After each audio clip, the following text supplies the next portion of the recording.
Hi masters. For you మీకోసం ఛానల్కి స్వాగతం సుస్వాగతం. ముందుగా మన జగద్గురువైన బ్రహ్మర్షి పితామహ పత్రిజీ గారికి మన గురుమాతకి నా ఆత్మ ప్రణామాలు మాస్టర్స్. ఓకే మాస్టర్స్, ఈరోజు మన ఛానల్కి పిరమిడ్ మాస్టర్ అయిన విజయలక్ష్మి గారు భీమవరం నుంచి వచ్చారు. ఈరోజు మేడం ఎంచుకున్న టాపిక్ ఆత్మజ్ఞానం. ఓకే మాస్టర్స్, మేడంకి వెల్కమ్ చెప్దాం. నమస్తే మేడం, వెల్కమ్ మేడం. అమ్మా, ఓకే, థ్యాంక్ యూ.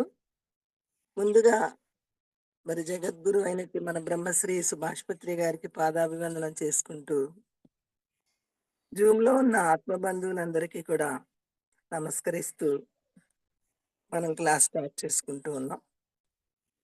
మనం చెప్పుకునేది ఈరోజు ఆత్మజ్ఞానం చెప్పుకుంటూ ఉన్నాం. ఆత్మకి జ్ఞానం ఎందుకు? మరి ఆత్మ జ్ఞానం అదే జ్ఞానం కదా. జ్ఞానం అంటే సర్వము తెలుసుకునేదాన్ని జ్ఞానము అంటారనమాట. అందుకనే ఎవరినైనా మాట్లాడినప్పుడు నీకు బుద్ధి లేదా, నీకు జ్ఞానం లేదా అని అంటారు వాచార్థంగా. కానీ ఆ బుద్ధి ఏ విధంగా ఉంది మన శరీరంలో, ఆ జ్ఞానము ఏ విధానంలో ఉంది అనేది ఎవరికి తెలియదు అనమాట. ఊరికే వాచార్థంగా మాట్లాడుకుంటూ ఉన్నాం తప్ప దేన్ని కూడా అర్థమయ్యే మాటలు కాదవి. అనుభవంలో వచ్చిన మాటలు కాదవి. అయితే ఇప్పుడు జ్ఞానం అంటే మరి జంతువునాం నరజన్మ దుర్లభ అని, మానవ జన్మ 84 లక్షల జీవరాశులు పుట్టి పుట్టి మరణిస్తే వచ్చిన జన్మిది. అటువంటి జన్మ మరి మానవ జన్మను దేనికి వాడుకోవాలి? మరి ఎలాగంటే ఆహారము, నిద్ర, మైథునము వాటికే కాదు, మరి అనేక జన్మల్లో కూడా మనం అనేక చొక్కాలు ధరించి వచ్చాం. దేహం అనేది దేహికి ఒక వస్త్రం అని భగవద్గీత చెప్తూ ఉంది. మరి అనేక జన్మల్లో అనేక శరీరాలు ధరించి అనేక విడిచి అనేక శరీరాలు వచ్చాం. మనకి అన్ని జీవరాశుల యొక్క ఎక్స్పీరియన్స్ ఉంది దీంట్లో. ఈ సిమ్ కార్డులో, ఈ చిత్తం అనే సిమ్ కార్డులో అన్ని జీవరాశుల యొక్క ఎక్స్పీరియన్స్ ఉంది. కుక్క, కోడి, పశువు, పక్షి, పంది, సింహము, ఏనుగు అన్ని అన్ని జీవరాశుల యొక్క ఆ యొక్క అనుభవం అనేది మన మన యొక్క సిమ్ కార్డులో ఉందన్నమాట. ఇక్కడ చిత్తములో నిక్షిప్తమై ఉంది. సిమ్ కార్డులో ఎలా అయితే ఉన్నాయో అన్నీ కూడా అలా ఇక్కడ మన చిత్తము, బుద్ధి, మనసు, బుద్ధి, చిత్తము, అహంకారం అనే 4 మరి పనిముట్లు ఉన్నవి కాబట్టి దాంట్లో అంతా కూడా రికార్డింగ్ అయి ఉందన్నమాట. అనేక జన్మల సంస్కారము, ఈ జన్మలో మనం ఇప్పటి వరకు చేసిన సంస్కారం కూడా దాంట్లో రికార్డింగ్ అయి ఉంది. మరి ఆత్మజ్ఞానం అనేది ఎవరైనా గతంలో చెప్పుకున్నాడా, లేకపోతే మళ్ళీ ఇప్పుడు మనమే చెప్పుకుంటున్నాం అనేది లేదు. గతంలో శ్రీకృష్ణ పరమాత్మ అర్జునుడికి మరి దుఃఖం వస్తే ఆ దుఃఖ నివారణ కోసం ఈ యొక్క ఆత్మజ్ఞానాన్ని చెప్పడం జరిగింది. మరి జనక మహారాజు కూడా మరి ఎంతో మంది గురువులను ఆశ్రయించి ఆత్మజ్ఞానం చాలా గొప్పది, శ్రేష్టమైనది, మానవ జన్మలో చేయాల్సిన పని అది, తెలుసుకోవలసిన సత్యం అది అని ఆయన కూడా మరి గురువు కోసం వెతికి వెతికి అష్టావక్రము నిందుడి ద్వారా ఆ జ్ఞానాన్ని తెలుసుకోవడం జరిగింది. ఇంకా శ్రీకృష్ణ పరమాత్మ అర్జునుడికి చెప్పింది మనందరికీ తెలిసిన విషయమే కదా, అదే భగవద్గీత కదా. మరి వశిష్ఠ మహర్షి రామచంద్రునికి కూడా ఈ జ్ఞానాన్నే బోధించారనమాట.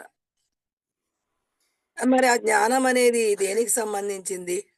పుట్టి పెరిగి నశించేదా, లేతే పుట్టక లేనిదా అనేది. పుట్టి పెరిగి నశించేదాన్ని జ్ఞానం అని అనరనమాట. అది అజ్ఞానము. ఏతజ్ఞానమితి ప్రోక్తం అజ్ఞానం యతతోన్యదా అన్నారు.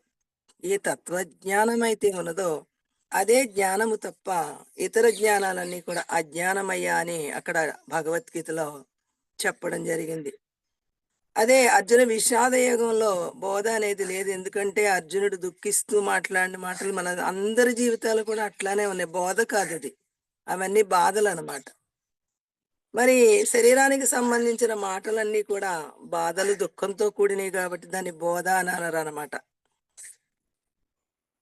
దుఃఖరాహిత్యానికి సంబంధించిన మాటల్ని మాత్రమే బోధ అని అంటారనమాట. అందుకనే భగవద్గీతలో బోధయంత పరస్పరం కథయంతి క్షమాం నిత్యం తుష్యంతి చ రమంతి చ అని అక్కడ చెప్పడం జరిగింది. అలా అర్జునుడికి మరి ఎందుకు దుఃఖం వచ్చింది? సకల మానవాళికి కూడా దుఃఖం అనేది కామన్ అయిపోయింది కదా! మరి ఎందుకు దుఃఖించాల్సి వస్తుంది? ఆనందంగా ఉండొచ్చు కదా! మానవుడికి చక్కగా కాళ్ళున్నాయి నడవడానికి, మరి చేతులున్నాయి చేయడానికి, మాట్లాడడానికి నోరుంది, సంకల్పించడానికి మనస్సుంది, నిశ్చయించడానికి బుద్ధి ఉంది, చింతించడానికి చిత్తం ఉంది, ఓంకరించడానికి అహంకారం, ఓంకరించడానికి అహంకారం అనే ఈ 4 అంతఃకరణ వృత్తులు. ఇక అన్ని అవయవాలు ఉన్నాయి కదా! మానవేతర జీవుల్లో అయితే పోనీ నోరు లేదు కాబట్టి అవి ఏడ్చినా అర్థముంది దాంట్లో. మరి మానవుడు ఏడవటం ఏంటి నోరు పెట్టుకొని చక్కగా ఎలా జీవించాలో అలా జీవించడం మానేసి ఎందుకు దుఃఖిస్తూ ఉన్నాడు అంటే, తానెవరో తెలియకపోతేనే దుఃఖం వచ్చిందనమాట. నేనెవరు అనేది తల్లిదండ్రులు మనకు చెప్పలేదు. పుట్టిన తర్వాత అన్నీ నేర్పించారు. తినరా పెరుగుతుంది శరీరం అన్నారు. చదువుకోరా ఉద్యోగం వస్తుందన్నారు. పెళ్లి చేసుకో మరి సుఖం వస్తుందన్నారు. బిడ్డల్ని కనండి అనేదాకా కూడా తల్లిదండ్రులు విడిచిపెట్టరనమాట. కానీ ఏది పుడుతుంది, ఏది పెరుగుతుంది, ఏది మరణిస్తుంది అనేది మన తల్లిదండ్రులు మనకు చెప్పరు. అందుకనే అర్జునుడికి కూడా అంత గొప్పవాడైనప్పటికీ, త్రుటిలో ప్రపంచాన్ని జయించే శక్తి గలవాడు అయినప్పటికీ కూడా, ఒక బాణం వేస్తే ప్రపంచం దగ్ధమైపోయే శక్తివంతుడు అయినప్పటికీ కూడా, అతనికే దుఃఖం వచ్చింది. మరి మా సామాన్య మానవులు ఇంక దుఃఖానికి ఏమన్నా వెతుక్కోవాలా? రెడీగా ఉంటుంది కదా! అందుకని శాస్త్రాలు ఏం చెప్తూ ఉన్నాయంటే, సుఖము బిందు మాత్రేన, దుఃఖము పర్వత మాత్రేన. మానవుడు అనుభవించే జీవితము దాని యొక్క సారం ఎట్లాంటిదంటే, సుఖము బిందు మాత్రేనా, పుట్టిన కాడి నుంచి శరీరం విడిచిపెట్టిన వరకు దుఃఖము పర్వత మాత్రేనా అని శాస్త్రాలు ఉపనిషత్తులు చెప్తూ ఉన్నాయన్నమాట. మరి వేదముల యొక్క సారము ఉపనిషత్తులు, ఉపనిషత్తుల యొక్క సారము భగవద్గీత. భగవద్గీత అనేది ప్రమాణ గ్రంథం అన్నమాట. సకల మానవాళికి కూడా దుఃఖాలయం అశాశ్వతమని దుఃఖాన్ని దాటే గ్రంథం అది. ఎవరైతే దాన్ని ఆశ్రయిస్తారో, తెలిసిన వాళ్ళ ద్వారా తెలుసుకుంటారో, అట్టి వాళ్ళు దుఃఖాన్ని దాటేస్తారనమాట. మరి భగవద్గీత అంతా కూడా ఏం బోధించింది అంటే, ఏది పుడుతూ ఉంది, ఏది పెరుగుతూ ఉంది, ఏది మరణిస్తుంది అనేది సాంఖ్యయోగం అంతా కూడా చక్కగా జ్ఞాన రాశి అనమాట. 72 శ్లోకాలు కూడా అంతా కూడా జ్ఞానమే. ఆత్మ అంటే ఏంటి? అనాత్మ అంటే ఏంటి? దేహం అంటే ఏంటి? దేహి అంటే ఏంటి? క్షేత్రం అంటే ఏంటి? క్షేత్రజ్ఞుడు అంటే ఏంటి? పురము అంటే ఏంటి? పురుషుడు అంటే ఏంటి? అనేది వాచార్థ లక్ష్యార్థాల గురించి బోధించింది భగవద్గీత. దేహం అంటే ఇది. ఇప్పుడు మనది ఈ మాంసపు ముద్ద ఇదంతా కూడా ఇది దేహము అంటారు. ఎలా అయితే కారు ఉంది అంటే కారు దాని అంతట అది నడవదు కదా! నడుస్తుందా అంటే నడవదు. డ్రైవర్ సత్తా చేతనే కారు ఎట్లా నడుస్తుందో మరి అక్కడ డ్రైవర్ లేనిదే కారు నడవదు అని అందరికీ తెలుసు. కానీ ఈ దేహం అనేది మరి ఇది ఇది ఆత్మానం రథినం విద్ధి దేహమేవ రథమేవత్తు బుద్ధింతి సారథిం విద్ధి మనఃప్రగ్రహమేవచ అని ఉపనిషత్తు చెప్తుంది. ఇది రథమయ్యా. దీన్ని నడిపేవాడు రథికుడు ఒకడున్నాడు. అదే నేనే నడుపుతుంది. దీన్నేమంటారు? ఇది మేను అనమాట. ఈ మేను నడిపేది నేనే. మరి ఇది రథము లాంటిది. ఆత్మానం రథినం విద్య అంటే రథికుడుననమాట. నేను అనేది రథికుడు. ఈ దేహం అనేది రథము. ఇంద్రియాలనేవి గుర్రాలు అని, మనసనేది కళ్ళెము అని, ఇంద్రియాలు గుర్రాలు అని చక్కగా అక్కడ చెప్పారనమాట. అంటే పూర్వము మరి అనేక యుగాల్లో అప్పుడు కార్లు లేవు కదా! ఇప్పుడు కలియుగంలోనే కార్లొచ్చినియి కదా! అప్పుడు కార్లు లేవు, రథాలున్నాయి. అంటే భగవద్గీత కృష్ణుడు అర్జునుడికి బోధించినప్పుడు రథాలే ఉన్నాయక్కడ. కార్లు లేవక్కడ. ఆ యొక్క 18 అక్షోణిల సైన్యము యుద్ధ వేదికలో ఇరు సైన్యాలు యుద్ధానికెళ్ళినియి కదా! అప్పుడు కార్లు లేవు, రథాలే ఉన్నాయన్నమాట. రథాల్లోనే వచ్చారు కదా యోధులందరూ. భీష్ముడు గాని, ద్రోణుడు గాని, కృపాచార్యుల వారు గాని, దుర్యోధనుడు కానీ, దుశ్శాసనుడు గాని, మరి అర్జునుడు గాని, ధర్మరాజు వీళ్ళంతా కూడా రథాల్లో వచ్చినట్టుగానే మనకు చూపిస్తూ ఉన్నారు కాబట్టి,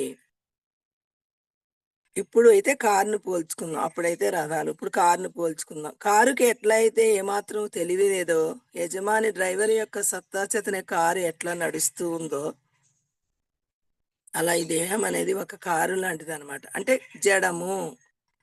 దీంట్లో ఒక ఉనికి ఉందనమాట. చైతన్యము ఇది చైతన్యము కాదు. మొత్తం జాగ్రత్త అవస్థలో పనిచేస్తూ ఉన్నా ఇది చైతన్యం కాదు. స్వప్నావస్థలో పనిచేస్తూ ఉన్న అది చైతన్యం కాదు. సుషుప్తి అవస్థలో పనిచేస్తున్న అది చైతన్యం కాదు. కానీ మూడవస్థల్ని తెలుసుకునేది ఒక తెలివుందని, అదే నేను, నేను, నేను అని ప్రతి మానవుల్లో నేను అంటూ ఉంది. మానవేతర జీవుల్లో ఉపాధిని బట్టి ఆ శబ్దాలొస్తూ ఉన్నవని, కుక్కలో అయితే భౌ అని, మరి మేకలో అయితే మ్యా అని, అలా ప్రతి ఉపాధిని బట్టి ఆ శబ్దాలొస్తున్నాయనమాట. అంటే శరీరం అనేది పలకదు. శరీరం నుండి శబ్దం రాదు. ఇది జడము కదా! అందుకనే ఏమంటారంటే లోకంలో మరి కారు కూతలు కూస్తున్నారు వాళ్ళంటారనమాట. ఎవరైనా ఏదన్నా చెడ్డగా మాట్లాడితే, "కారు కూతలు కూస్తున్నావేంటి?" అంటారు. అంటే కారుకి కుయ్యడం రాదు కదా! మరి అది కుయ్యగలదా? హార్న్ ఎయగలదది? ఎవరు ఎం బట్ అది నొక్కితేనే ఎవరైతే నొక్కుతారో డ్రైవర్ అప్పుడు అది ఏం చేస్తుంది? కూస్తుందనమాట. అంతేకాని కారు కుయ్యదు కదా! అందుకని ఇక్కడ ఎవరన్నా తప్పుగా మాట్లాడితే కారు కూతలు కూస్తున్నావేంటి అంటారనమాట. అలా మరి ఈ దేహం అనేది కారు అని చెప్తుంది కదా శాస్త్రం. మరి ఇది కూసినట్టుగా ఉందేంటి? ఇది మేసినట్టుగా ఉందేంటి? ఇది పరిగెడుతూ ఉన్నట్టుగా ఉందేంటి? ఇది కంటూ ఉన్నట్టుగా ఉందేంటి? ఇది తింటూ ఉన్నట్టుగా ఉందేంటి? ఇది పుడుతూ ఉన్నట్టుగా ఉందేంటి? మరి పెరుగుతూ ఉన్నట్టుగా ఉంది, నశిస్తూ ఉన్నట్టుగా ఉంది. ఏది పుడుతుంది, ఏది మరణిస్తుంది అనేది కూడా మనకు తల్లిదండ్రులు చెప్పలేదు కాబట్టి మనకు కూడా తెలీదనమాట. దేహము పుడుతుంది. అర్జునుడికి కూడా తెలీదు. అందుకనే దుఃఖం వచ్చింది. అర్జున దుఃఖాలయం అశాశ్వతము అని చక్కగా సాంఖ్యయోగం అంతా కూడా సంఖ్యలతో కూడిన ఈ దేహాదీంద్రియాలు నువ్వు కాదు, నువ్వు దేహివి. ఈ అనాత్మాదీంద్రియాలు నువ్వు కాదు, నువ్వు ఆత్మస్వరూపుడివి. దీన్ని క్షేత్రం అంటారు, నువ్వు క్షేత్రజ్ఞుడివి. దీన్ని పురము అంటారు, నువ్వు పురుషుడివి. మరి అందుకనే ఉప్పు కప్పురమ్ము ఒక్క పోలిక నుండ చూడ చూడ రుచులు జాడవేరు అని. పురుషులందు పుణ్యపురుషులు వేరయ్యా అన్నారు కదా! మరి ఉప్పు, కర్పూరము ఒక్కలాగానే ఉంటుంది. కానీ రుచి చూస్తే ఎట్లా అయితే తెలిసిందో, ఉప్పుకి, కర్పూరానికి టేస్ట్ చూస్తే తెలిసింది కదా! రూపాలకు ఒకలాగుంట చూడ్డానికి ఒకలాగా ఉన్నప్పటికీ, ఆ రుచి చూస్తే తెలిసింది కదా! అలా ఇక్కడ మరి పుణ్యపురుషులు ఎవరు అనేది ఆయనేమో పురుషోత్తముడు స్థాయిలో ఉన్నాడు శ్రీకృష్ణ పరమాత్మ. ఈయనేమో మరి ఎలా ఉన్నాడు? ఈ దేహమే నేననే భావనలో ఈయనున్నాడు. దేహానికి వేరుగా ఉన్నానని అనుభవపూర్వకంగా నఖశిఖ పర్యంతము కూడా ఈ దేహము వేరు నేను దేహిని అని ఆయనున్నాడు. ఈ దేహము నేను అని ఈయనున్నాడు. అందుకనే వాళ్ళందరినీ చంపితే పాపం వస్తుంది కదా! కాబట్టి నువ్వు 3 లోకాలు ఇచ్చినా కూడా నాకొద్దు. నేను యుద్ధం చెయ్యను. అపి త్రైలోక్య రాజస్య హేతో కిన్ను మహీకృతే. 3 లోకాలు ఇచ్చినప్పటికీ కూడా నేను యుద్ధం చెయ్యను. నాకాంక్షే విజయం కృష్ణ నచ రాజ్యం.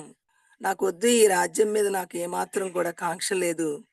కాబట్టి కిం నో రాజ్యేన గోవింద కిం భోగై జీవితేన వా ఏషామధ్యే అని చెప్పి నాకు ఈ రాజ్యం వద్దు. 3 లోకాలు ఇచ్చినప్పటికీ కూడా నాకు వద్దు. ఎందుకని వద్దన్నాడు? యచ్చోకముచ్చోష్ణం ఇంద్రియాణం. నా ఇంద్రియాలు మరి దుఃఖిస్తూ ఉన్నాయి కాబట్టి నాకు ఆ దుఃఖం ముందు ఈ రాజ్యం చాలా చిన్నది. నాకు రాజ్యం వద్దు. కానీ ముందు దుఃఖ నివారణ కావాలి నాకు. వాళ్ళంతా ఎందుకొచ్చింది నీకు దుఃఖం? వాళ్ళంతా తాతలు, తండ్రులు, బంధువులు, పుత్రులు, పౌత్రులు, భాతృలు వాళ్ళంతా మరణిస్తారు అనే భావన వచ్చేసరికి ఇతనికి దుఃఖం వచ్చిందనమాట. అసలు దుఃఖం అనేది దేని స్వభావమో కూడా తెలియదు కాబట్టి నాకే దుఃఖం వచ్చిందని దుఃఖిస్తూ ఉన్నాడనమాట. అందుకని పరమాత్మ అందరి హృదయంలో హృదయ తిష్ఠితి సోర్జిన అందరి హృదయాల్లో నేను ఉన్నానన్నాడు కదా! మరి మమాత్మ సర్వభూతాత్మ అని సర్వక్షేత్రేషు భారతాన్ని అన్ని క్షేత్రాల్లో కూడా నేను క్షేత్రజ్ఞుడిగా ఉన్నాను. క్షేత్రజ్ఞ నేను అన్ని క్షేత్రాల్లో కూడా క్షేత్రజ్ఞుడిగా ఉన్నాను. చాపి మాం విద్ధి సర్వక్షేత్రేషు భారత అన్నాడు కదా! అన్ని క్షేత్రాల్లో కూడా క్షేత్రజ్ఞుడిగా ఉన్నాను. మనుషుల్లోనేనా లేకపోతే మానవేతర జీవుల్లోనా? ప్రతి జీవుల్లో కూడా తానుంటేనే అది వ్యక్తమవుతుందనమాట. అవ్యక్తంలో అవ్యక్తం అనేది ఉంది. అవ్యక్తం అనేది మరి ఆకారం లేదు కదా! నిరాకార స్వరూపము కదా! అది నేను, నేను, నేను, నేను అంటుంది ప్రతి మానవుల్లో. మరి ప్రతి ఉపాధిలో కూడా మరి ఒక దోమలో కూడా జూంకారం చేసేది మరి ఆ ఆ ఉపాధే జుమ్మంటుందా? లేకపోతే దానిలో ఒక ఉనికి ఉందా అంటే, ఆ ఉనికే జూంకారం చేస్తుంది దోమలో. మరి మనలో ఎన్ని పనిముట్లయితే ఉన్నాయో, వాటిల్లో కూడా చీమలో కూడా అన్ని పనిముట్లు. దానికి కూడా కిడ్నీ ఉంది, హార్ట్ ఉంది, లివర్ ఉంది, అన్నీ ఉన్నాయి దాంట్లో గూడా. దానికి కూడా మనసుంది, బుద్ధి ఉంది, చిత్తం ఉంది, అహంకారం ఉన్నాయి. దాంట్లో కూడా అంతరేంద్రియాలు ఉన్నాయి, బాహ్యేంద్రియాలు ఉన్నాయి. మరి చిన్నదైనా కూడా ఇంద్రియాలు ఎటువంటి పాత్రలో ధరిస్తే, ఎటువంటి దేహాన్ని ధరిస్తే ఆ యొక్క ఆ ఆకారం అయిపోతుందనమాట ఆత్మ. అలా దేనికి దుఃఖం వస్తుందో తెలియక, ఏది మరణిస్తుందో తెలియక యచ్చోక ముచ్చోషణమింద్రియాణం అన్నాడు కదా! నా దుఃఖాన్ని దాటి విధానాన్ని చెప్పు. నాకు రాజ్యం వద్దు, ఏమొద్దు. కిం నో రాజ్యేన గోవింద కిం భోగ జీవితేనవ ఏషామధ్యే కాంక్షితం నో రాజ్యం భోగా సుఖాని చ. నాకు ఈ రాజ్యము వద్దు, రాజ్య భోగాలు వద్దు. మరి రాజ్యం వద్దన్నాడు, పోనీ 3 లోకాలు కూడా వద్దన్నాడు కదా! భూలోకము, మత్స్యలోకము, స్వర్గలోకం 3 లోకాలు ఇచ్చినప్పి త్రైలోక్య రాజస్య 3 లోకాలు కూడా నాకు వద్దు అన్నాడనమాట. అంటే అతనికి తెలిసినా, తెలియకపోయినా ఏదో కోరుకుంటూ ఉన్నాడు. ఇహలోకాలు వద్దు అన్నాడంటే పరలోకాన్ని కోరుకుంటూ ఉన్నాడని, ఆత్మలోకాన్ని కోరుకుంటూ ఉన్నాడు.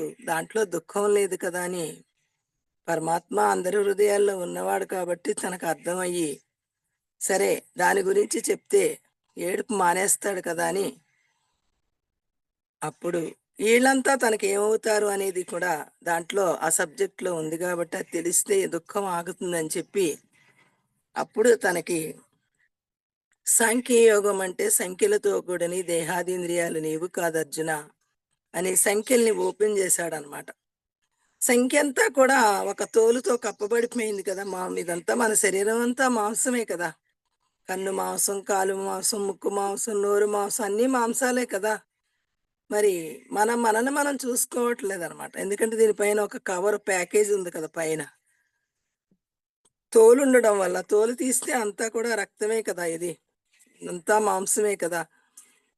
మరి తెలియకపోవడం వల్ల ఇది ఇదేదో భార్య అనుకుని, ఇది భర్త, ఇదొక స్నేహితులు, వీళ్ళు బిడ్డలు అనుకుంటున్నారు తప్ప, ఎప్పుడైతే దీని యొక్క ఒరిజినాలిటీ తెలిసిందో, అప్పుడు దీని మీద మోహం ఉండదని చెప్పి, పరమాత్మ అన్నీ దర్శించి ఉన్నాడు కాబట్టి అతనికి మోహం లేదు.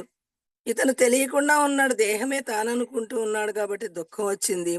మోహం వల్ల దుఃఖం వచ్చింది. ఎక్కడైతే మోహం ఉంటుందో అక్కడ దుఃఖం ఉంటుందన్నమాట. మరి నీకు ఈ ఈ దౌర్బల్యం ఎక్కడ నుండి దాపురించింది అర్జున? నువ్వేమో చాలా వీరాధి వీరుడు కదా! ఎంతో మంది చేత కీర్తింపబడ్డవాడివి కదా! ఎన్నో విద్యలు కలవాడివి కదా! నీకు ఈ దౌర్బల్యం ఎక్కడి నుండి దాపురించింది? దుఃఖం అనే దౌర్బల్యం అని అడగడం జరుగుతుందన్నమాట పరమాత్మ.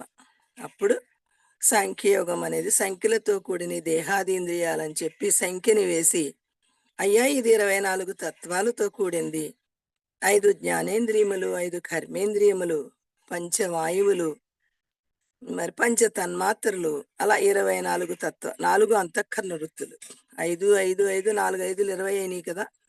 ఈ 4 అంతఃకరణ వృత్తులంటే మనసు, బుద్ధి, చిత్తము, అహంకారం. ఈ 24 తత్వాలు కూడా నీకు తెలియబడుతూ ఉన్నాయి తప్ప అవి నువ్వు కాదు. దాంట్లో దుఃఖము కూడా దానిలో భాగమే. కాబట్టి 24 తత్వాలు కూడా మరి పంచభూతాలతో తయారైనయి. ఇది పాంచభౌతికమైన దేహము. మెటీరియల్ అన్నమాట. ఇదంతా కూడా మెటీరియల్. పంచభూతాలు పరిణామం చెంది ఇలా, ఇలా బొమ్మగా తయారైంది. అంతా మాంసమే. ఎక్కడ చూసినా మాంసమే. ఇంకా మూలానికెళ్తే పంచభూతాలన్నమాట. ఎలా అయితే మట్టి పరిణామం చెంది ఒక మొక్కగా ఎదిగి మళ్ళీ పళ్ళుగా కాస్తూ ఉంది కదా! మరి ఎర్రటి పళ్ళు, తెల్లటి పువ్వులు ఇస్తుందా లేదా? మరి ఆ మొక్క మట్టిని తిన్నదా? లేకపోతే అది ఏమన్నా ఎరుపు రంగు తింటే ఎరుపు పూలొచ్చినాయా? తెలుపు రంగు ఆహారం తింటే తెల్ల రంగొచ్చిందా? అంటే అది నల్లని మట్టే తిందనమాట. ఆ మట్టి తింటే అది పరిణామం చెంది ఎట్లయితే మళ్ళీ పువ్వులుగా, ఆకులుగా, కాయలుగా పరిణామం చెందిందో, మళ్ళీ ఆ గడ్డి తింటే ఆ పశువు మరి తెల్లని పాలు ఎలా ఇచ్చిందో, అన్నీ కూడా పరిణామం చెందితే అలా మార్పు కనిపిస్తుంది తప్ప, మూలానికెళ్ళి చూస్తే మోహం ఉండదనమాట. అలా 5 జ్ఞానేంద్రియములంటే చక్షువు, గ్రాణి, శ్రోత, జిహ్వ, త్వక్కు. ఈ 5 నీవా లేకపోతే నువ్వున్నావా ఒకసారి చూసుకోమంటే, నా కన్ను, నా ముక్కు, నా నోరు, నా చెవి, నా చర్మము అన్నాడు. మరి నేను నువ్వు వేరు అవి వేరా లేతే అవే నువ్వా అని అడిగితే అవి నేను కాదు అవి నావి అని అతని చేతే ఒప్పించాడనమాట. ఇంకా కర్మేంద్రియాలొచ్చేసరికి వాక్కు, పాణి, పాదము, ఉపస్థ, పాయువు అన్నారు. వాక్కు అంటే మాట. నా మాట వినరా అంటారు కదా! అంటే మాట నేను అని అనట్లేదు కదా! నా చేత్తో నేను చేశాను అంటాం గదా! చెయ్య నేను అని అనట్లేదు కదా! మరి నా కాలుతో నేను నడిచాను అంటారు కదా! కాలు నేను అనట్లేదు కదా! అలా కర్మేంద్రియములు 5 అంటే వాక్కు, వాక్కంటే మీకు తెలుసు కదా! పాణి అంటే చెయ్య, పాదం అంటే కాలు, ఉపస్థ, పాయువు అంటే ఆ 2 కూడా మలమూత్ర విసర్జనలు చేసేవి ఆ 2 ఇంద్రియాలు. అవి కర్మేంద్రియములంటారు అర్జున. వాటిల్లో నువ్వు ఉన్నావా? లేతే నీకన్నా వేరుగా ఉన్నాయా ఒకసారి చూసి చెప్పమంటే, మరి నా చెయ్య, నా కాలు అన్నీ నావే తప్ప నేను కాదు. అవి వేరుగానే ఉన్నాయని అతని చేత చెప్పించడం జరిగిందనమాట.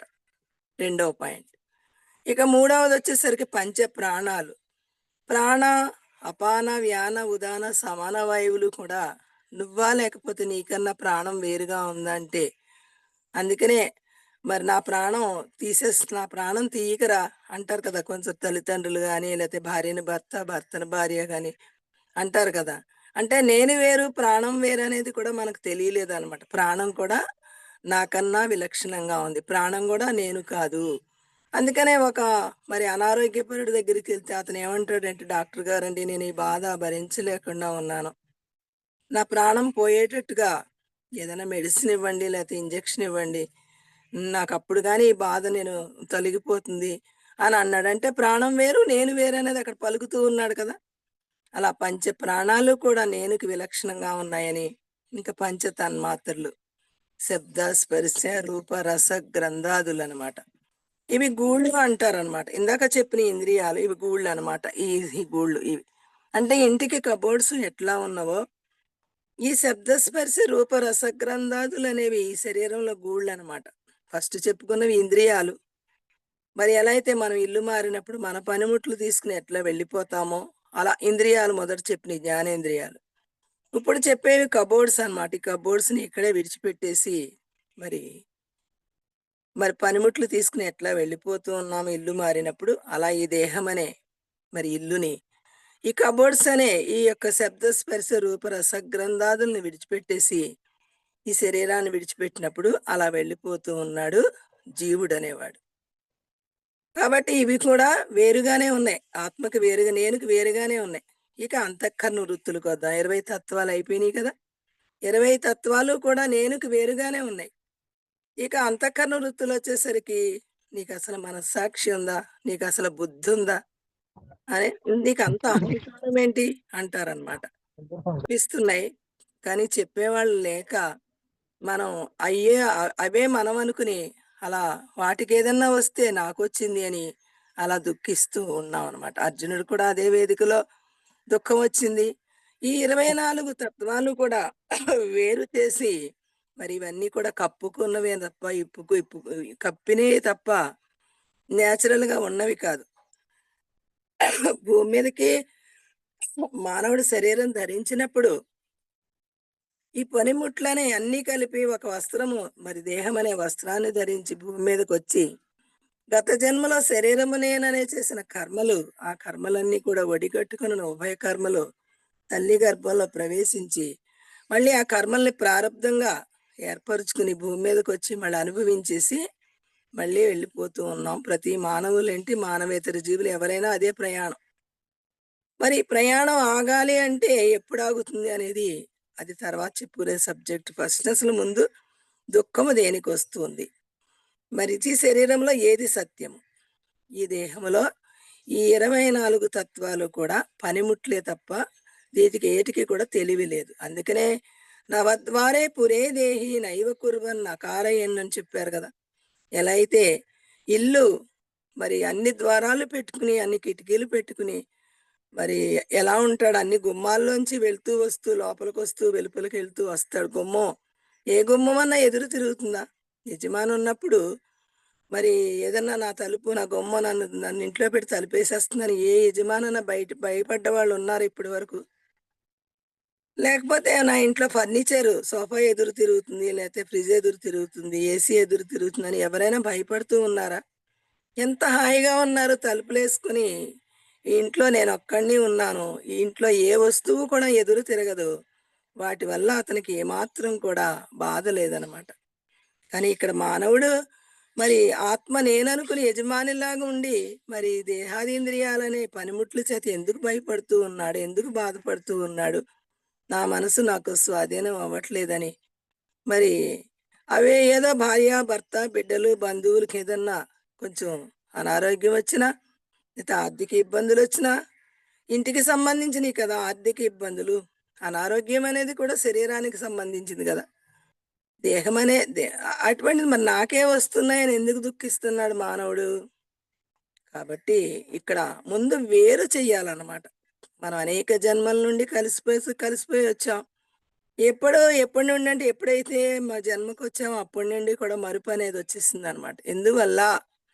దైవీహేష గుణమయి మమ మాయా దురచ్చయ మామేవయే ప్రపద్యంతే మాయామేతాం తరంతితే. నేను సృష్టించిన మాయ వల్ల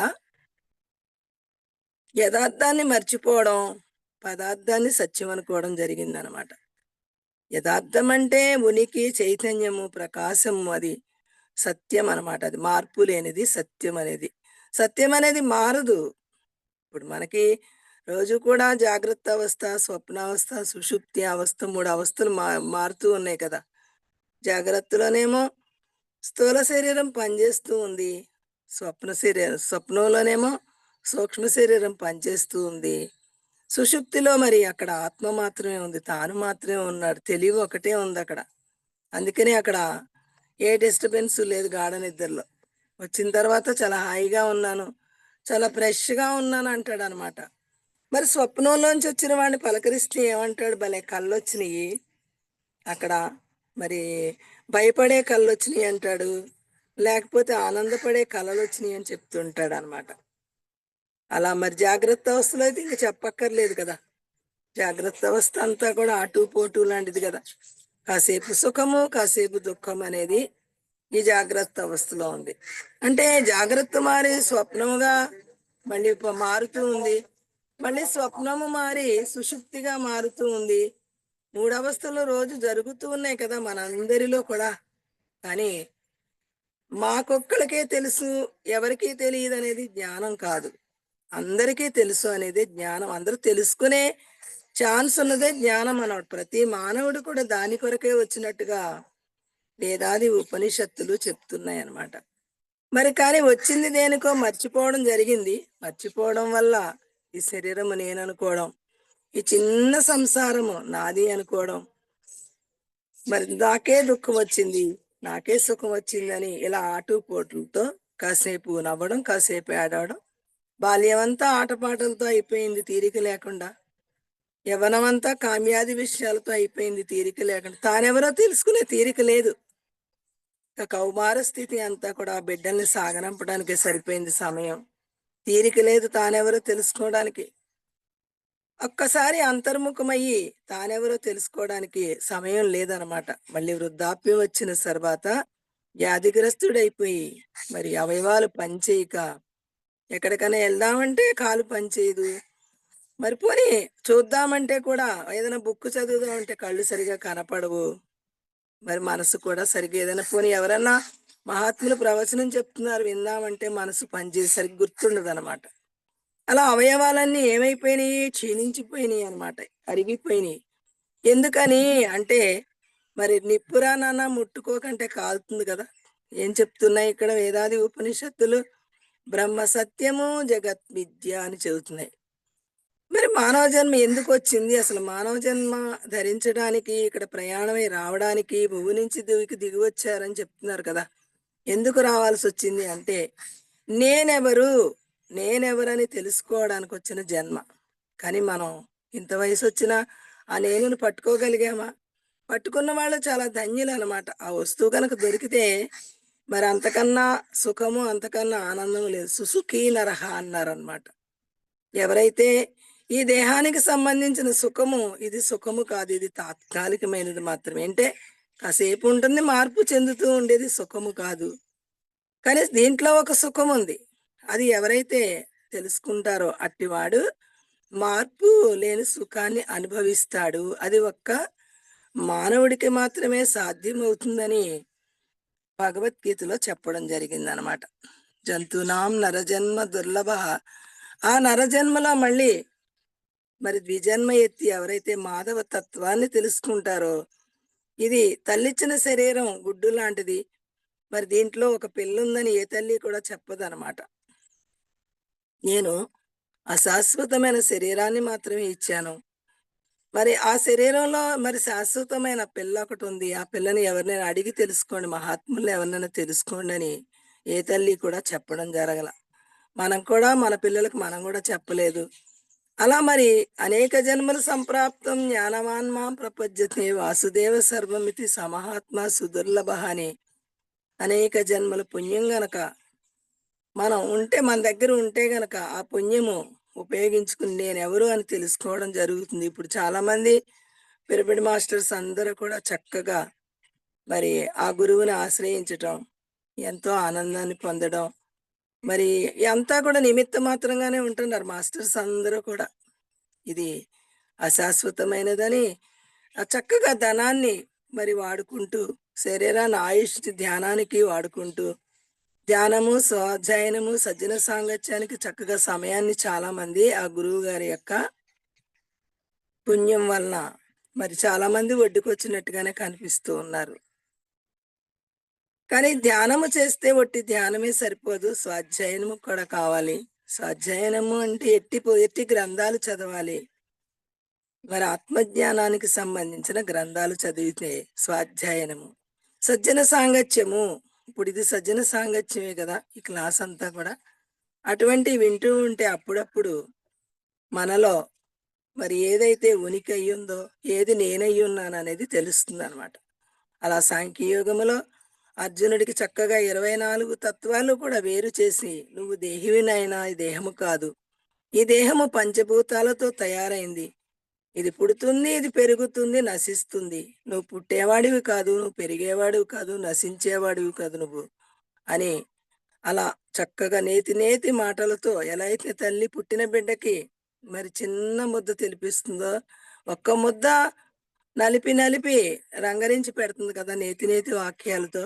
మరి చందమామ రావే, జాబిల్లి రావే, కొండెక్కి రావే, కోటి పూలు తేవే, అవన్నీ నిజమా మాటలన్నీ కూడా. కానీ సత్యం కాదు కదా. అయినప్పటికీ ఆ బిడ్డకి చిన్న ఒక ముద్ద తినిపించాలి అంటే అన్ని మాటలు చెప్పాల్సి వచ్చిందనమాట. అలా భగవద్గీతలో కూడా అర్జునుడికి ఆ జ్ఞానమనే ఆ యొక్క జ్ఞానాన్ని బోధించాలి అంటే, అలా రంగరించి ఆ జ్ఞానాన్ని బోధించాలి అంటే మరి ఆ తల్లి తినిపించినట్టుగా ఎంతో ప్రేమగా మరి ఆ సాంఖ్యయోగం అంతా కూడా జాతస్య హి ధ్రువో మృత్యు ధ్రువం జన్మ మృతస్య చ తస్మాత్ పరిహార్యాద్దే నత్వం శోచితు మర్హసి అని. పుట్టినవాడు మళ్ళీ మరణిస్తూ ఉన్నాడు, మరణించిన వాడు ఎక్కడికి పోడు, మళ్ళీ వస్తాడని. ఈ 18 అక్షోణులు సైన్యం కూడా వాళ్ళంతా కూడా మళ్ళీ వస్తారయ్యా, వాళ్ళకి ఎక్కడికి వెళ్ళడానికి అవకాశం లేదు. మరి ఊరికే రుణానుబంధ రూపేణ పశువు పత్ని సుతులు ఆలయం, రుణం కొద్దీ వచ్చిన భార్య, రుణం కొద్దీ వచ్చిన బిడ్డలు, రుణం కొద్దీ వచ్చిన ఇల్లు వాకిలి, అంతేకాని వీళ్ళు శాశ్వతంగా గత జన్మలో వీళ్ళు లేరు కదా, గతంలో లేరు కదా. కానీ గతంలో నేనున్నాను గనుకే మళ్ళీ ఇక్కడికి రావడం జరిగింది కదా. మరి ఇప్పుడు ఎంతవరకు కరెక్ట్, మళ్ళీ తర్వాత వీళ్ళు మనతో రారు కదా. మరి ఎందరో రాజులు పుట్టిరి గిట్టిరి పేరైనా ఉన్నదా అని మనం చూస్తూ ఉన్నాం కదా. ఎందరో వెళ్ళిపోయారు కదా శరీరాలు విడిచిపెట్టేసి. మరి వాళ్ళ వెంట ఇల్లు తీసుకెళ్తున్నారా? వాళ్ళ వెంట భార్యని బిడ్డల్ని తీసుకెళ్ళిన వాళ్ళు ఎవరైనా ఉన్నారా? లేకపోతే బంధువుల్ని తీసుకెళ్ళిన వాళ్ళు ఎవరైనా ఉన్నారా? వచ్చినప్పుడు ఒంటరిగానే వచ్చాం. వచ్చినప్పుడు ఏం తీసుకురాకుండానే వచ్చాం. ఒంటరిగానే వచ్చాం, ఏం తీసుకురాకుండా వచ్చాం. మళ్ళీ పోయేటప్పుడు కూడా ఒంటరిగానే ప్రయాణం చేసి వెళ్ళాలి. ఏం తీసుకెళ్ళడానికి లేదు కదా.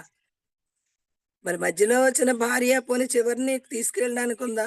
మధ్యలో వచ్చిన బిడ్డల్ని చివరిని తీసుకెళ్ళడానికి ఉందా? పోనీ ఇల్లు మనం ఎంతో కష్టపడి కట్టుకున్నాం కదా, తీసుకెళ్ళడానికి ఉంది? ఎవరైనా తీసుకెళ్ళారా? తీసుకెళ్ళలేదు కదా. మరి ఎవరైతే ఇలా సజ్జన సాంగత్యం చేస్తూ ఆధ్యాత్మిక గ్రంథాలు స్వాధ్యాయనం చేస్తూ మరి ధ్యానము చేస్తూ ఎవరైతే ఉంటారో అట్టి వాళ్ళకి ఈ మోహం అనే దాని నుండి ఒడ్డుకొస్తారనమాట. మోహాన్నించి చావుదరా చప్పిడి దెబ్బలకి పామని. మరి లేతే సామాన్యంగా ఏదో ఒక విగ్రహం దగ్గరికి వెళ్ళి దేవుడా దేవుడా అంటే మరి తెలియబడుతుంది ఆత్మతత్వం అనేది? తెలియదు కదా. ఇది మాధవుడు చేసిన బొమ్మ కదా ఇది. మరి మానవుడు చేసిన విగ్రహాలు పలుకుతాయా? పలకవు కదా. ఇప్పుడు ఎంత కాశీలో శివుడైనా సరే మానవుడు చేసిన శివుడే కదా. మరి అది పలుకుతుందా? పలకదు కదా. మరి వెంకటేశ్వర స్వామి ఉన్నాడంటే మానవుడు చేసిందే కదా దేవుడు. అది పలుకుతుందా? పలకదు కదా. శ్రీశైలాన్ని శివుడున్నా మరి ఈ పుణ్యక్షేత్రాల్లో ఏ దేవుళ్ళు ఉన్నప్పటికీ కూడా మానవులు సృష్టించినయే కదా అవి. పిరమిడ్ మాస్టర్స్ అందరూ అవి దాటేశారులేండి. మీకైతే మేము చెప్పక్కర్లేదు. మామూలు వాళ్ళకైతే చెప్పాలి గాని మరి ఇది మానవుడు సృష్టించిన విగ్రహం అన్నమాట ఇది. ఎవరైనా బొమ్మని చేయగలరు గాని ప్రాణాన్ని పోయగలరా? మట్టి బొమ్మ కానీ, మరి గాజు బొమ్మ కానీ, లేకపోతే బంగారపు బొమ్మ గాని ఏది చేసినప్పటికీ ప్రాణాన్ని పోయగలం అంటే పోయలేం కదా మనం. కానీ ఇది ప్రాణము గల బొమ్మ కదా ఇది. దీంట్లో అనంతమైన శక్తి ఉంది కదా. ఏది ఏది కావాలంటే అది తీసుకోవచ్చు కదా ఇది. ఇది అనంతము కదా. సూది మోప సందులేని స్వరూపము కదా మనది. అది నేను కదా, ఇది నేను కాదు కదా. ఈ 3.5 మూరల శరీరం నేను కాదు కదా. ఈ మాంసపు కుండ మరి నేను కాదు కదా. ఇది మాంసం మట్టి పంచభూతాలు పరిణామము చెంది ఇలా మాంసముగా తయారైంది కదా ఇది. ఇది భార్య ఎట్లా అయింది, ఇది భర్త ఎట్లా అయ్యాడు, ఇది బంధువు ఎట్లా అయిందని ఆలోచన మనకి పూర్వం రాలేదు. ఇప్పుడు వస్తే కొంతమందికి రావచ్చు, నేను కాదని అన్ను. కానీ ఎప్పుడైతే మూలాన్ని తెలుసుకున్నప్పుడు మనకు చక్కగా దాని యొక్క ఒరిజినాలిటీ అంతా కూడా తెలుస్తుందన్నమాట.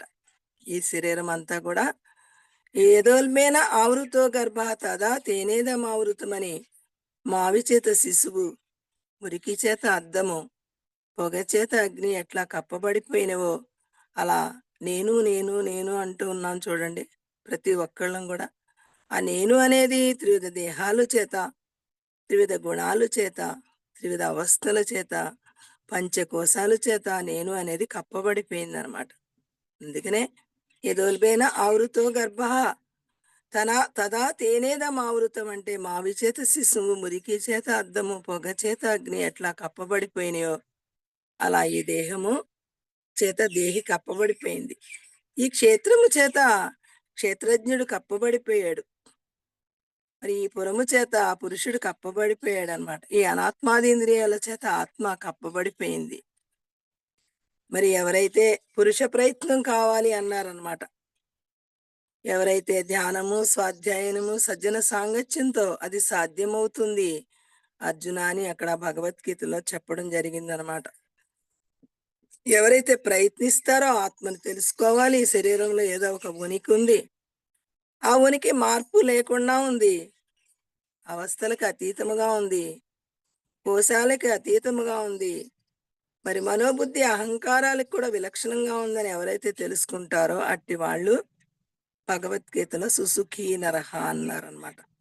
ఇది సుఖమే కానీ ఇది శాశ్వతమైన సుఖము కాదని, దీంట్లో ఆ ఉనికిని ఎవరైతే తానుగా అనుభవిస్తారో తెలుసుకుని అట్టి వాళ్ళు శాశ్వతమైన సుఖాన్ని అనుభవిస్తారని అర్జునుడికి తల్లిదండ్రులు బోధించనిది, స్నేహితులు ఎవరు చెప్పనిది, గురువులెవరు కూడా బోధించిన విషయాన్ని అర్జునుడికి రహస్యంగా మరి ఇరు సైన్యాల మధ్యన 18 అక్షోణీయుల సైన్యంలో ఈ అటు ఇటు సైన్యాల మధ్యలో ఈ చక్కటి యొక్క జ్ఞానాన్ని బోధించారనమాట. దీన్ని ద్విజన్మ అంటారన్నమాట. ద్విజన్మ, తల్లిచ్చిన శరీరము గుడ్డు, మళ్ళీ ఎవరైతే గురుముక్త పుడతారో అది అది పిల్ల జన్మ అనమాట. గుడ్డు మీద మరి గుడ్డుకు మేతేస్తే తింటుందా? తినదు కదా. అలా దేహమునేననేవాళ్ళు అసలు ఏ అయోమయ స్థితి అంతే అనమాట. దీన్నే డెవలప్ చేయాలనుకుంటారు తప్ప ఇది ఎంతవరకు కరెక్ట్ అనే ఆలోచన వాళ్ళకి రాదనమాట. కానీ దీంట్లో ఒక పెళ్ళి ఉంది కదా, అదే నేను నేను నేను అంటూ ఉంది.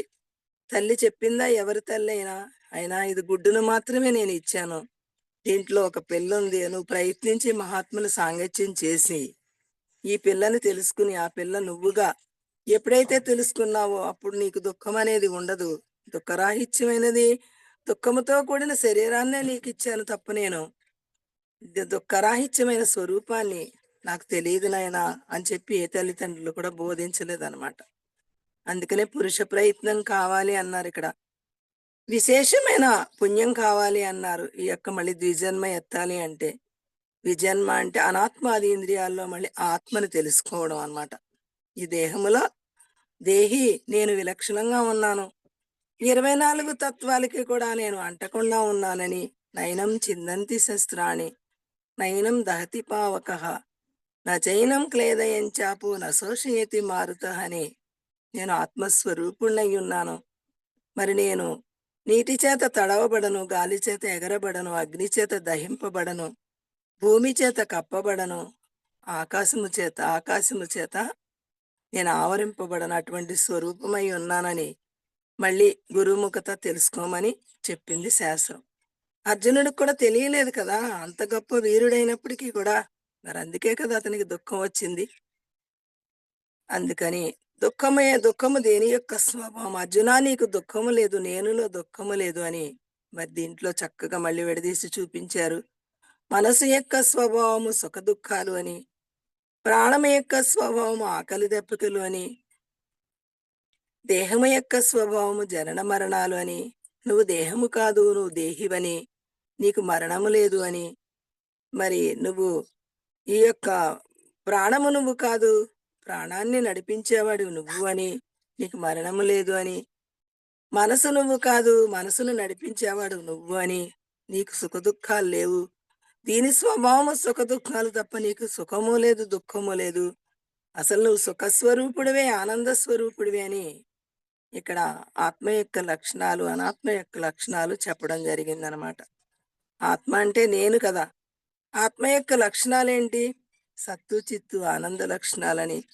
సత్ అంటే త్రికాలాలయందు మార్పు లేదని, జాగ్రత్తలో మరి జాగ్రత్తలోంచి స్వప్నంలోకి వెళ్ళినా, స్వప్నంలోంచి సుషుప్తిలోకి వెళ్ళినా నేను అనేది మార్పు లేకుండా ఉంది అని, మరి అవస్థలు మారుతున్నా నువ్వు మారట్లేదు అని, గుణాలు మారుతున్నా నువ్వు మారట్లేదు అని, కోశాలు మారుతున్నా నువ్వు మారట్లేదు అని, మార్పు లేని స్వరూపాను అని అక్కడ చక్కగా పరమాత్మ శ్రీకృష్ణుడు అర్జునుడికి నీతి వాక్యాలతో బోధించాడు అనమాట. అదే సాంఖ్యయోగం అన్నమాట. సంఖ్యలతో కూడిన ఈ దేహాదింద్రియాలు నువ్వు ఎట్లా అవుతావు, ఈ మాంస భాండం ఎట్లా అవుతావు, ఇదంతా కూడా ఎక్కడ కోసినా ముక్కు మాంసం, కాలు మాంసం, నోరు మాంసం, ఇది నువ్వు ఎట్లా అవుతావు, నువ్వు ఇది కాదు అని ఆయన చెప్పే వరకు ఈయనకి తెలియలే.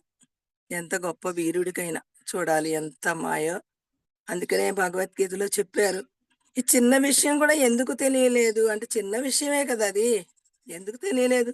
శరీరం కనిపిస్తుంది కదా, ఎక్కడన్నా ఏదైనా తెగితే రక్తం వస్తుంది కదా, మరి ఇది పడిపోతే మరణించిందని దీన్ని బయట తగలబెట్టేస్తున్నారు, లేకపోతే పాతి పెట్టేస్తున్నారు. చూస్తూ ఉన్నాం కదా, ఎన్నో జననాలు చూస్తున్నాం, ఎన్నో మరణాలు చూస్తున్నాం, ఎన్నో కష్టాలు చూస్తున్నాం. అయినా కూడా మనకి కష్టం దేనికొచ్చింది, జననం దేనికొచ్చింది, మరణం దేనికొచ్చిందని ఎవరు కూడా ఆగి విచారణ చేసే టైం లేదనమాట. బిజీ లైఫ్ పుట్టిన గాని మరణించే వరకు కూడా తీరిక ఉండదు మానవుడికి. ఎందుకని అంటే పరమాత్మ చెప్పారు అక్కడ, చిన్న విషయం కూడా ఎందుకు తెలియలేదు అంటే, మరి పెద్ద పెద్ద విమానాలకు కనిపెడుతున్నాడు, మరి విమానమే నడిచేస్తుందా? దాంట్లో డ్రైవర్ ఉన్నాడు కదా. మరి ర్యాకెట్లు కనపడుతున్నాడు, ర్యాకెట్టే ఎగిరిపోతుందా? దాంట్లో డ్రైవర్ ఉన్నాడు కదా. మరి ట్రైన్లు కనిపెడుతున్నారు, ట్రైనే నడుస్తుందా? దాంట్లో డ్రైవర్ ఉన్నాడు కదా. మరి కారు కనిపెట్టాడు, కారులో డ్రైవర్ ఉన్నాడు కదా. ప్రతి దానికి డ్రైవర్ ఉన్నాడు కదా. మరి ఇంటికి కూడా యజమాని ఉన్నాడు కదా. అలా ఈ శరీరం అనేది ఒక ఇల్లు అని, ఇదే నడుస్తుంది, ఇదే మాట్లాడుతుంది, ఇదే సంకల్పిస్తుందని ఎందుకు మరి అలా మాయలో పడిపోయామో తెలియదు అనమాట. అందుకనే పరమాత్మ ఏం చెప్పాడంటే, అవడానికి చిన్న విషయమే కానీ మరుపు అనేది ఎందుకు వచ్చిందంటే అది కూడా నా మాయే అన్నాడు అనమాట. దైవీ హేషా గుణమయి మమ మాయా దురచ్చయ మామేవే ప్రపద్యంతే మాయామేతాం తరంతి తే మత్త స్మృతి జ్ఞానం అపోహనంచ. నా మాయ వలన ఈ చిన్న విషయం కూడా తెలియలేదయ్యా అర్జున అని చెప్పడం జరిగిందనమాట. చిన్న విషయమేది కానీ తెలియలేదనమాట. మనకు ఆలోచించే శక్తి లేదు. ఎప్పుడైతే డ్రైవర్ సత్తా చేత కారు నడుస్తుంది అన్నప్పుడు ఆ కారు ఎదురు తిరుగుతుందనే భయం లేదు కదా! ఎప్పుడైతే మరి విమానం నడుస్తుందంటే, విమానం నడుపుతున్నాడంటే అది ఎదురు తిరుగుతుందని భయం లేదు గాబట్టి, దాన్ని చక్కగా ఆకాశంలో నడిపిస్తూ ఉన్నాడు కాబట్టి ఆ డ్రైవరు. అలా ఎప్పుడైతే ఈ దేహానికి ఏమాత్రం గూడా తెలివి లేదు. ఇది పంచభూతాలతో తయారైన మెటీరియల్ ఇది. నా వాహనము. నేనుకు వాహనం అనమాట ఇది. మరక్కడ వాహనాలేమన్నా ఎదురు తిరుగుతూ ఉన్నాయా? మరి ఈ వాహనం ఎదురు తిరుగుతూ ఉన్నట్టుందేంటి? మరి ఎవరో ఒకళ్ళకొకళ్ళు శత్రువులుగా, ఒకళ్ళకొకళ్ళు మిత్రులుగా మరి దీనికి శత్రుత్వం తెలుసా? దీనికి మిత్రత్వం తెలుసా? తెలీదు కదా! కానీ నేను అనేది దీనితో తాదాప్యం చెందడం వల్ల దీని యొక్క లక్షణాలన్నీ నేనుకొచ్చేసినియనమాట. ఎలా అయితే 6 నెలలు సాంగత్యం జేస్తే మరి ఆళ్ళు వాళ్ళు, వీళ్ళు, వీళ్ళు వాళ్ళవుతారంటారు కదా! అలా అనాదిగా మరి కొన్ని కోట్ల జన్మల నుండి ఈ దేహముతో సాంగత్యం చేసింది గాబట్టి దేహి మరి దీని లక్షణాలన్నీ నేనుకొచ్చేసాయి. మరి నా చావనిది నేను చస్తాను అని చచ్చేదానితో సాంగత్యం చేయడం వల్ల చస్తాను అని, దుఃఖము లేనిది దుఃఖముతో సాంగత్యం చేయడం వల్ల మనసు సుఖదుఖాలు కదా దాని యొక్క స్వభావం. ఆ మనసు యొక్క సాంగత్యం చేయడం వల్ల నేను నాకు సుఖము, దుఃఖము అని ఇలా జనన మరణాలనేవి నాకు లేవు, సుఖదుఖాలు నాకు లేవు అనేది మర్చిపోయిందనమాట. దీని యొక్క లక్షణాలన్నీ దానికి ఆపాదించుకుని, ఇవన్నీ నాకే ఉన్నాయని ఎవ్వరిని పలకరించినా కూడా ఇవే మాటలు కదా! రోగం వస్తేనేమో దేహానికొచ్చిందని తెలియక నాకే వచ్చిందని, ఎవరిని పలకరించినా ఆరోగ్యం బాలేదనో, లేతే సంసారం సరిలేదనో, లేకపోతే మనశ్శాంతి లేదనో ఏవో ఒకటి చెప్తూ ఉంటాం గదా! ప్రతి ఒక్కళ్ళం గూడా. కాబట్టి ఇవన్నీ నేననుకోవడం వచ్చిన తిప్పలనమాట ఇయన్నీ గూడా. ఎందువల్ల అంటే నా మాయ వల్ల. ఎవరైతే మరి గురువుని ఆశ్రయించి ధ్యానము, స్వాధ్యాయనము, సజ్జన సాంగత్యము నిత్యయుక్తా ఉపాసతే అనన్యా చింతయంతో మాం అభ్యాస యోగయుక్తన ఎవరైతే ఆచరిస్తారో అట్టి వాళ్ళు నస పునరావర్తతే అని భగవద్గీతలోనే చెప్పడం జరిగిందనమాట. మళ్ళీ వాళ్ళు పుట్టాల్సిన అవసరం లేదు అర్జున అని చెప్పారనమాట అక్కడ. ఆత్మకి చావు లేదు కదా! నేను ఆత్మనని ఎవరైతే తెలుసుకుంటారో దానికి చావు లేదు కదా! దాన్ని పంచభూతాలతో తయారైన ఈ ప్రపంచము దాన్నేమన్నా చంపుతుందా? మరి రెండో వస్తువు లేదు కదా! సృష్టి అంతా కూడా పంచభూతాలు, బొమ్మలే కదా! 84,00,000 జీవరాశులు, మానవుడు గాని, మానవేతర జీవులు గాని అన్నీ కూడా పాంచభౌతికమైన బొమ్మలే కదా! మరి బొమ్మ ఇంకో బొమ్మను చంపుతుందా? ఈ బొమ్మ ఇంకో బొమ్మని బాధ పెడుతుందా?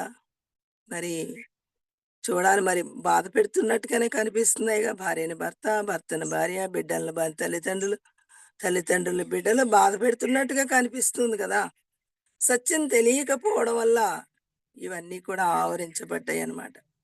ఎవరైతే మరి అజ్ఞాన ఆవృతం జ్ఞానం తేన ముహ్యంతి జంతవః అన్నారనమాట. అజ్ఞానం అనేది ఆవరించటం వల్ల చీకటిలో వస్తు నిర్ణయం ఎట్లా తెలియట్లేదో తాడును చూసి పామనుకున్నామో, అలా ఇక్కడ అజ్ఞానం ఉండడం వల్ల మరి ఈ దేహమే నేననుకోవడం, ఈ చిన్న సంసారమే నాది అనుకోవడం, ఈ సంసారంలో ఉన్న ఈ బంధువులందరూ కూడా నా వాళ్ళు అని ఈ మోహంలో పడిపోయి, ఇందులో ఏది కొంచెం వెలితైనప్పటికీ కూడా దుఃఖం వచ్చేస్తుందనమాట.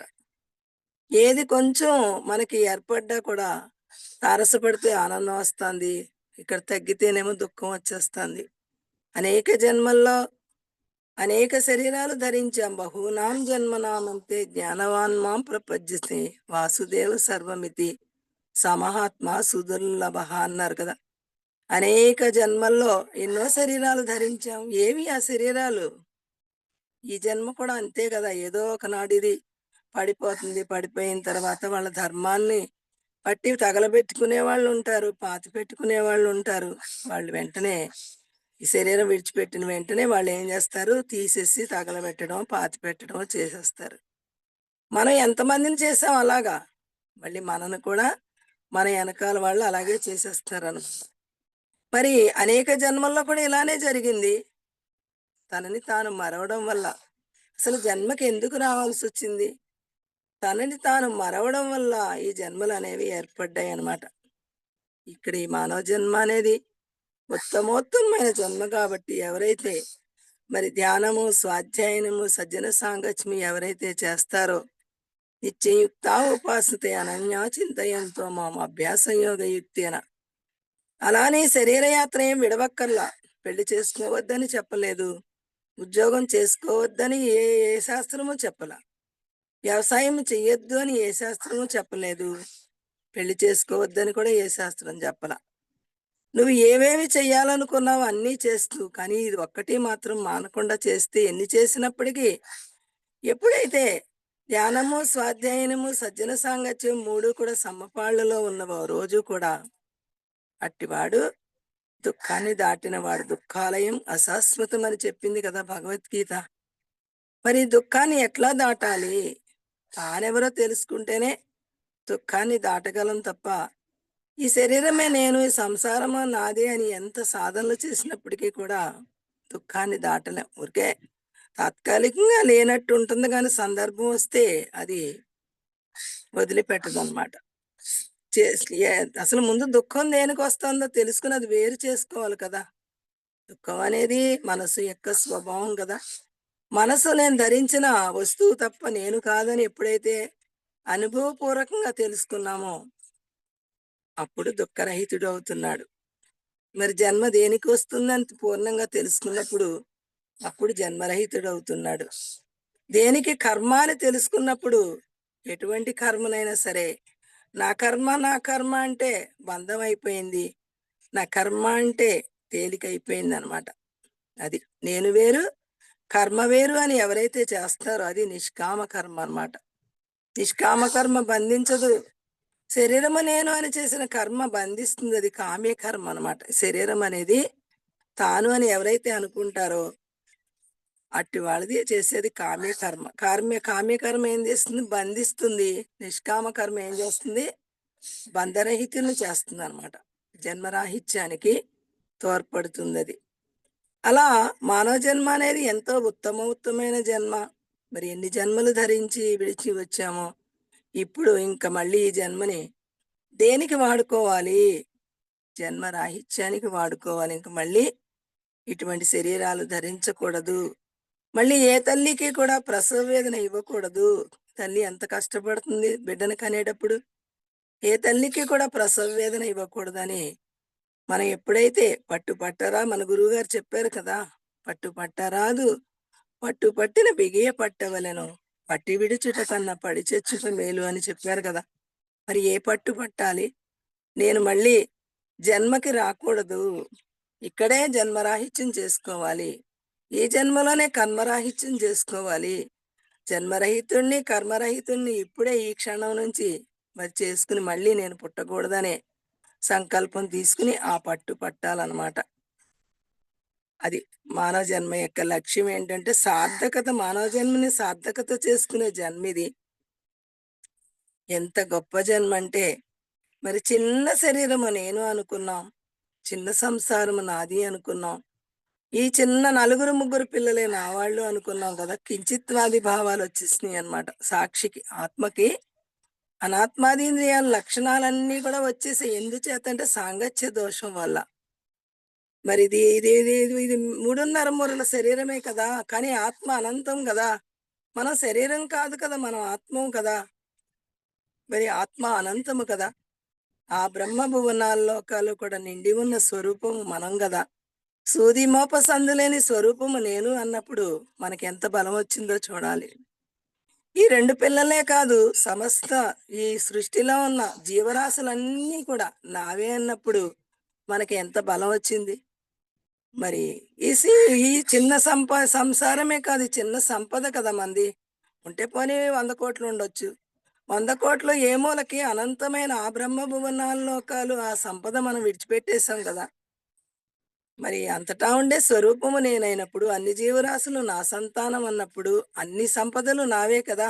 అది మన ప్రాపర్టీ, అది మన సంపద.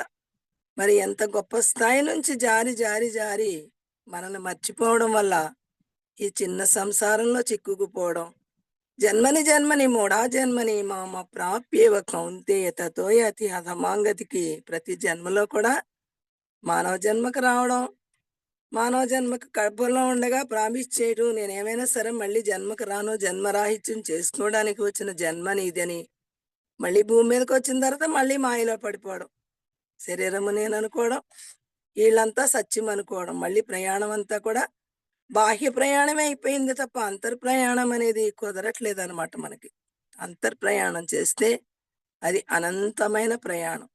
లోచూపు కావాలి అంటారు పెద్దలు మహాత్ములు. లోచూపు అంటే తనని తాను చూసుకున్నప్పుడు అప్పుడు నిత్య తృప్తో నిరాశ్రయ అన్నారు. అది నిజమైన తృప్తి. అంతేకాని దేన్నో ఆశ్రయిస్తే వచ్చే తృప్తి నిజమైన తృప్తి కాదు. మరి భార్య వలన, బిడ్డల వలన, బంధువుల వలన, సంపదల వలన వచ్చే తృప్తి అది నిజమైనది కాదు. మళ్ళీ దాన్ని విడిచిపెట్టేయాలి కదా! లేకపోతే మనం ఉండగానే అవి విడిచిపెట్టేస్తాయి కదా మనల్ని. అప్పుడు మళ్ళీ దుఃఖం వస్తుంది కదా! అసంతృప్తి అయిపోయింది కదా! మరి తృప్తి అనేది తన మీద తనకి తృప్తి ఉండాలి. తన మీద తనకి నమ్మకం ఉండాలి. తన అనంతమైన స్వరూపము కదా! నాశరహితుడు కదా! వెలితిలేని స్వరూపము కదా! అది నేను అనుకున్నప్పుడే నిజమైన తృప్తి, నిజమైన శాంతి, నిజమైన ఆనందం కలుగుతుంది. ఇక ఆత్మ యొక్క లక్షణాలు చెప్పుకుందాం మనం. నేను అంటే ఆత్మ కదా! ఆత్మ యొక్క లక్షణాలేంటి అంటే సత్తు, చిత్తు, ఆనంద లక్షణాలు అన్నారనమాట. సత్ అంటే త్రికాలాల యందు మార్పు లేనిది నేను.